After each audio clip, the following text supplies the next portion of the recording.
There are some significant changes in Formula One next year as we move into the 2014 season. In fact, some of the biggest changes that Formula One has experienced since its inception in the 50s, all towards energy efficiency and energy recovery. Next year we'll have a very big change in the regulation from a 2.4 litre naturally aspirated engine V8 to a 1.6 litre turbocharged engine with a much bigger cars, around 160 horsepower, that will be able to push the car for up to 30 seconds if you have energy in your battery. Today a car system gives an advantage of 3 to 4 tenths per lap. Will be close to the 3 seconds per lap next season, so it's really 10 times more powerful.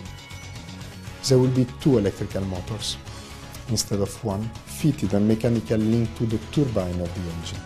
The turbine which is moved by the exhausts of the engine itself. So what will happen is that we'll use all the energy of the exhausts for the turbine to compress the air of the engine, but as well try to generate electrical power through an electrical motor which will charge the batteries.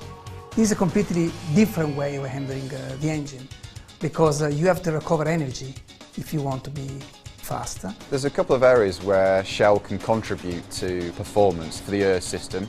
Firstly is we supply the cooling fluid for the battery, and it's vital that parts of the system are cooled sufficiently, and we only have to put in a small amount of cooling fluid because every additional milliliter of fluid that we put onto the car is weight.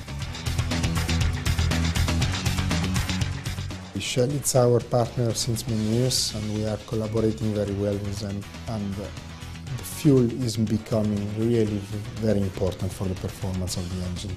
Alongside all the massive changes around the engine hardware for 2014, there's the limitation on fuel payload, so only 100 kilograms will be allowed to be fueled in the cars for the whole race. So it means that here the objective will be to reduce more than 30% fuel consumption compared to what we are doing today.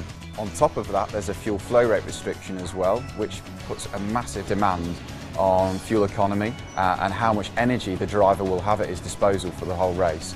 So that adds an additional dimension to the development work for the fuels for the V6 engine, because alongside optimising for power, there's a real strong requirement for efficiency as well. The lubricant can help improve the power and efficiency of the engine by reducing the losses inside it. Wherever the lubricant is protecting and keeping surfaces apart, the more you reduce that friction, the more power is left from the fuel to get out to the wheels and to make you go faster.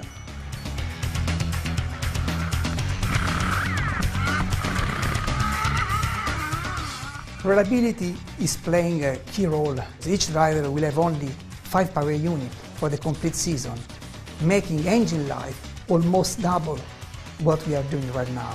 If you did lose an engine before the end of its life, the impact on the total season for the driver is much more severe, so therefore reliability and protection of the engine is much more important. It should be fascinating to see how the new regulations affect how the drivers manage the energy flows from the turbo into the battery pack and then to the motor to power it. It will be a big challenge for the drivers.